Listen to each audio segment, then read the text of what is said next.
Halo semuanya, balik lagi di channel Mr. Chibi 25. Nah, apa kabarnya teman-teman? Di video kali ini saya akan kembali membahas fakta menarik mengenai manga ataupun anime Senseiya.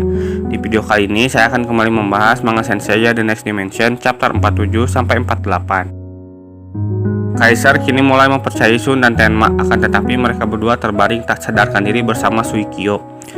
Para Spectre lalu berterima kasih kepada Detol karena telah dipandu dari Yomotsu Hirasaka sampai di depan Kuileo. Namun di sana Kaisar dan Goldie telah bersiap bertarung melawan para Spectre. Tanpa aba-aba, Goldie menghajar satu persatu Spectre. Dia menunjukkan kekuatannya sebagai penjaga Kuileo. Tidak ada satupun Spectre yang lolos dari kekuatan cakar Goldie. Detol tersenyum melihat Goldie mengalahkan seluruh Spectre.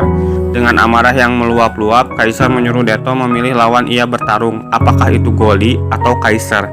Ia sudah gatal untuk menghajar wajah seorang pengkhianat. Akan tetapi Detol tidak memilih keduanya dan berkata ini hanyalah sebuah lelucon. Sambil mendekati Kaisar, menurutnya ia tidak mungkin menjadi seorang pengkhianat, jadi tidak usah terlalu serius. Dari bawah tanah lalu muncul sebuah tentakel dan menyerang Kaisar sehingga ia tidak dapat bergerak. Goldie pun sama, ia dibuat tidak berdaya oleh tentakel tersebut. Perbuatan tersebut dilakukan oleh Raimi, salah satu Spectre. Ia merasa percaya diri dapat menghentikan pergerakan Kaisar. Namun Kaisar dengan mudah melepaskan jeratan tentakel Raimi dan menarik keluar Raimi dari persembunyiannya di bawah tanah. Raimi mulai ketakutan, ia khawatir dibunuh oleh Kaisar. Ia lalu meminta tolong kepada Detol. Namun yang terjadi Detol yang menghabisi Raimi. Karena menurut Detol semua masalah sudah selesai, ia akan segera bergegas kembali menuju kuil Cancer untuk berjaga. Kaisar masih tidak terima dengan perbuatan Detol. Ia meminta Detol membayar perbuatannya. Detol lalu menyela perkataan Kaisar dan menyuruhnya untuk melihat ke atas langit. Di sana terdapat kupu-kupu dari dunia bawah yang memata-matai Suikyo. Kaisar lalu mengalihkan pandangannya ke tempat Suikyo pingsan. Ternyata ia sudah tidak berada di sana. Ia sedang melanjutkan perjalanan menuju kuil selanjutnya Virgo. Kaisar lalu bergegas mengejar akan tetapi dihentikan oleh Detol. Sambil meneteskan air mata, Detol menjelaskan bahwa Suikyo sudah bersiap untuk mati. Ia bukanlah pengkhianat, namun Suikyo pun tidak dapat menjelaskannya begitu saja. Akan tetapi Detol merasakan hal tersebut pada diri Suikyo. Ia berjuang sendirian untuk Sanctuary dan rela kehilangan nyawanya. Setelah menjelaskannya kepada Kaisar, Detol pun lalu bergegas pergi kembali menuju kuil Cancer. Di tempat Shiryu, terlihat Shiryu sedang melakukan aktivitas bertani. Kemudian tidak lama berselang, Hyuga datang menemui Shiryu untuk mengajak Shiryu berbicara tentang Seiya. Hyuga lalu menjelaskan masalah yang dialami Seiya saat ini kepada Shiryu. Namun Shiryu menolak untuk kembali bertarung dan ingin hidup tenang di Gunung Lima Jari sebagai seorang petani. Hyuga tidak menyangka dengan jawaban Shiryu karena Saori dan Shun sudah pergi lebih dulu untuk menolong Seiya dan Hyuga kemari untuk mengajak Shiryu membantu Seiya menyelamatkan nyawanya yang sedang dalam bahaya.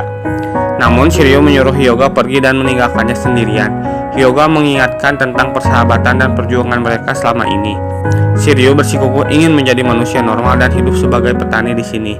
Ia tidak mau lagi ikut dalam pertarungan. Hyuga sangat marah dengan sikap Shiryu karena ia berusaha tidak peduli terhadap Seiya. Shiryu pun mempersilahkan Hyuga untuk memukulnya dengan sukarela jika menurutnya itu bisa membuat Hyuga puas.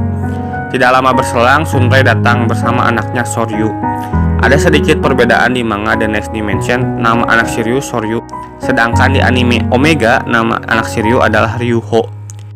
Hyuga lalu melepaskan genggaman tangannya di baju Shiryu. Sunrei datang untuk mengirimkan makanan untuk Shiryu beristirahat. Ia pun senang melihat Hyuga karena sudah lama tidak ada tamu yang mengunjungi mereka. Hyuga lalu melihat kebahagiaan baru Shiryu, yaitu ia kini memiliki keluarga kecil yang bahagia. Ia pun mencoba mengerti dengan keputusan Shiryu, karena di pertarungan ini mungkin saja nyawa Shiryu bisa menjadi taruhannya. Walaupun sedikit kesal, namun itu pilihan Shiryu yang ingin memiliki hidup baru yang damai. Ia pun pergi tanpa berpamitan. Sunrei menanyakan kepada Shiryu, Hyuga pergi begitu saja, apakah ada masalah? Namun Shiryu menjawab tidak ada apa-apa. Kemudian Shiryu dia datang ke tempat biasa Dohko bertapa.